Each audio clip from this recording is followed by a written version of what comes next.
Well, good morning, grandchildren. It's Friday, and it's another opportunity for me to read a couple of chapters in a storybook so that you know who Grandpa is. I appreciate you kids listening to Grandpa's stories. I hope you enjoyed yesterday's story. That was one of my favorite stories when I was a little boy. And this one is one that I read to my children, your mommies and daddies, when they were little bitty children. My three kids, Seth, Shauna, and Joshua, got to hear this story from Grandpa, from their daddy a long time ago. Anyhow, it's titled Charlotte's Web.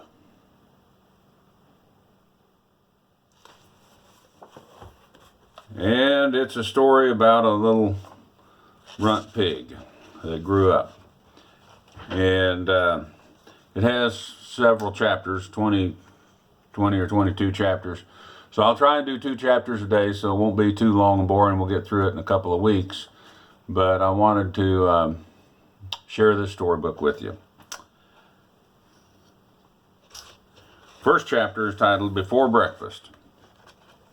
"Where's Papa going with the axe?" said Fern to her mother as they were setting the table for breakfast. "Oh, out to the hog house," replied Mrs. Arabelle. "Some pigs were born last night. I don't see why he needs an axe," continued Fern. She was only 8 years old. "Well," said her mother, "one of the pigs is a runt. It's very small, it's very weak, and it's never going to amount to anything. Your father has decided to do away with it." "Do away with it?" "Well," shrieked Fern, "you mean kill it just because it's smaller than the others?" Mrs. Arabelle put a pitcher of cream on the table. "Don't yell, Fern," she said. "Your father is right. The pig is just going to die anyway." Fern pushed her chair out of the way and ran outdoors. The grass was wet and the earth was smelled of springtime. Fern's sneakers were sopping wet by the time she got caught up to her father. "Please don't kill it, please," she sobbed. "It's unfair." Mr. Arabelle stopped walking. "Fern," he said gently, "you'll have to learn to control yourself."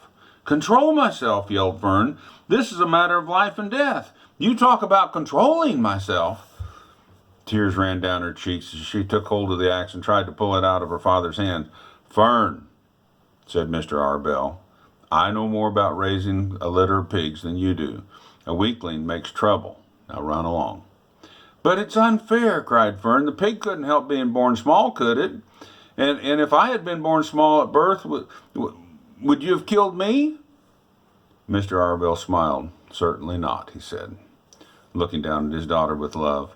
"But this is different. A little girl is one thing. A little runt pig is another." "I don't see any difference," replied Fern, still hanging on to the axe.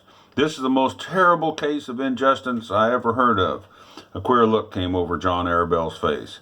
He seemed almost ready to cry himself. All right," he said. "You go back to the house, and I'll bring the runt pig when I come in.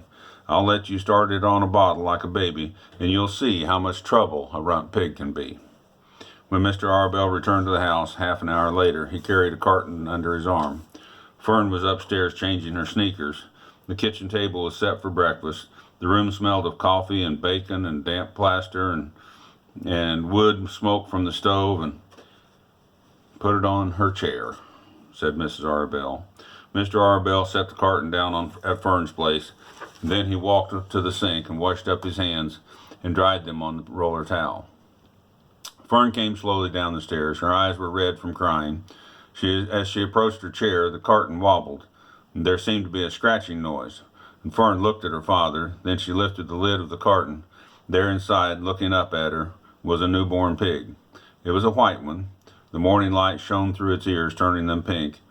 "He's yours," said Mr. Arabelle, "saved from an untimely death. And may the good Lord forgive me for this foolishness." Fern couldn't take her eyes off the tiny pig. "Oh," she whispered, "look at him. He's absolutely perfect." She closed the carton carefully. First she kissed her father, then she kissed her mother, then she opened the lid again, and she lifted the pig out, and she held it against her cheek. At this moment her brother Avery came into the room. Avery was 10. He was heavily armed with an air rifle in one hand and a wooden dagger in the other. "What's that?" he demanded. What's Fern got?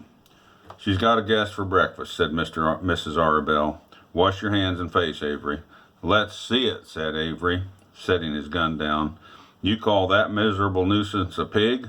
That's a fine specimen of a pig. It's no bigger than a white rat. Wash up for breakfast, Avery, said his mother. The school bus will be along in half an hour. Can I have a pig too, Pop? Asked Avery. No, I only distribute pigs to early risers, said Mr. Arabelle. Fern was up at daylight trying to rid the world of injustice. As a result, she now has a pig. A small one, to be sure, but nevertheless, it's a pig. It just shows what can happen if a person gets out of bed properly like they're supposed to. Now let's eat. But Fern couldn't eat until her pig had had a drink of milk. Mrs. Arabelle found a baby nursing bottle and a rubber nipple, and she poured some warm milk into the bottle and fitted the nipple over the top and handed it to Fern. Give him his breakfast, she said. A minute later, Fern was seated on the floor in the corner of the kitchen with the infant between her knees, teaching it how to suck from a bottle. The pig, although very tiny, had a good appetite and caught on quickly. The school bus honked from the road. Run, commanded Mrs. Arabelle, taking the pig from Fern and slipping a donut into her hand. Avery grabbed his gun and another donut. The children ran out to the road and climbed into the school bus. Fern took no notice of the others in the bus. She just sat and stared out the window, thinking what a blissful world it was, and how lucky she was to have all the charge of a tiny pig. By the time the bus reached the school, Fern had named her pet, selecting the most beautiful name she could possibly think of. Its name is Wilbur, she whispered to herself. She was still thinking about the pig when the teacher said, Fern, what's the capital of Pennsylvania? Wilbur, replied Fern dreamily. The other pupils giggled and Fern blushed. Chapter 2. Wilbur. Well, Fern loved Wilbur more than anything.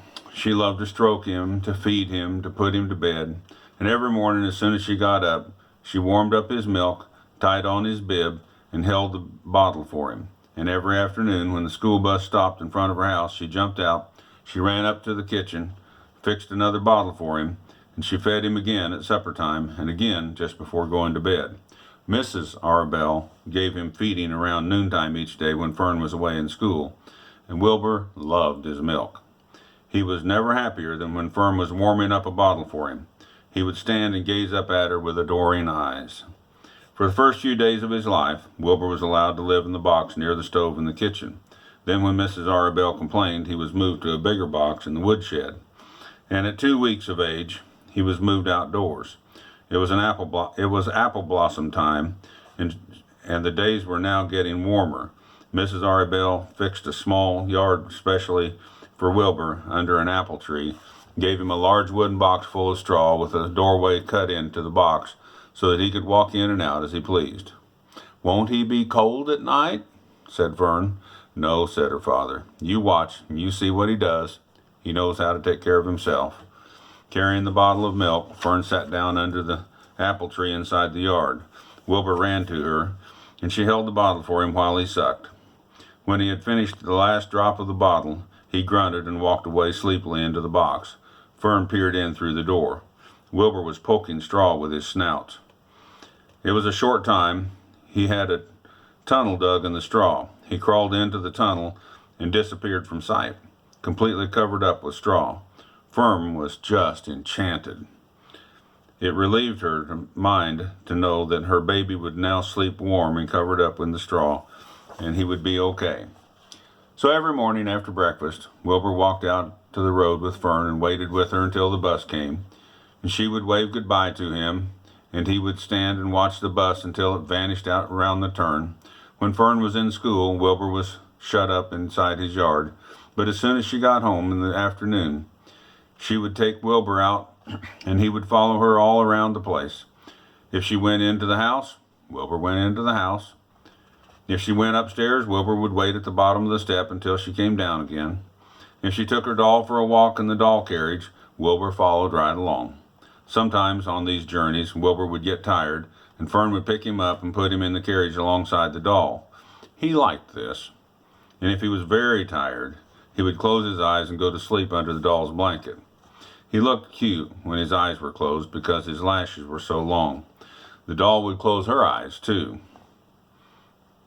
And Fern would wheel the carriage along very slowly and very smoothly so as to not hit any bumps and wake her little infants. One warm afternoon, Fern and Avery put on bathing suits and went down to the brook for a swim. Wilbur tagged along. He was right at Fern's heels. When she waded into the brook, Wilbur waded right in with her. He found that the water was quite cool, too cool for his liking. So while the children swam and played and splashed in the water at each other, Wilbur amused himself in the mud along the edge of the brook. It was warm there. It was moist. It was delightfully yucky, sticky, and oozy. Every day was a happy day, and every night was peaceful. Wilbur was what farmers call a spring pig. Now that only means that he was born in the springtime. Here's a picture of Wilbur in the baby carriage being taken care of by Fern.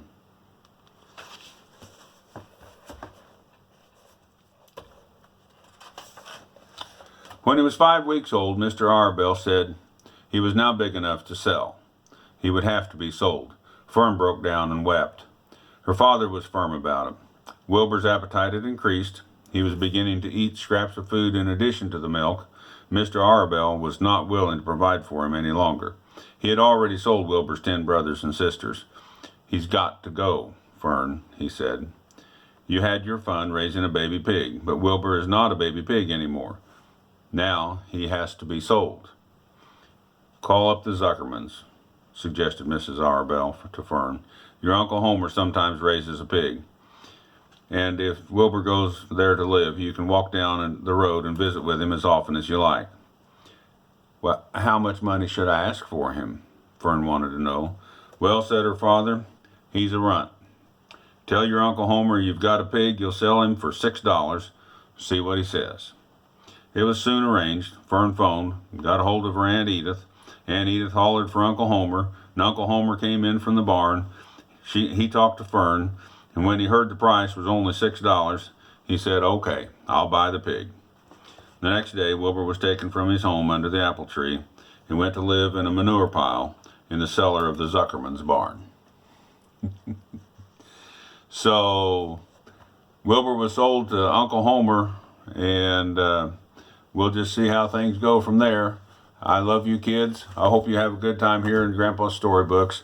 And it's good that I get to read to you and get to talk to you this way through this media. I hope that everything goes well for you today. I want you to know that Grandpa loves you, and have a good day. Bye.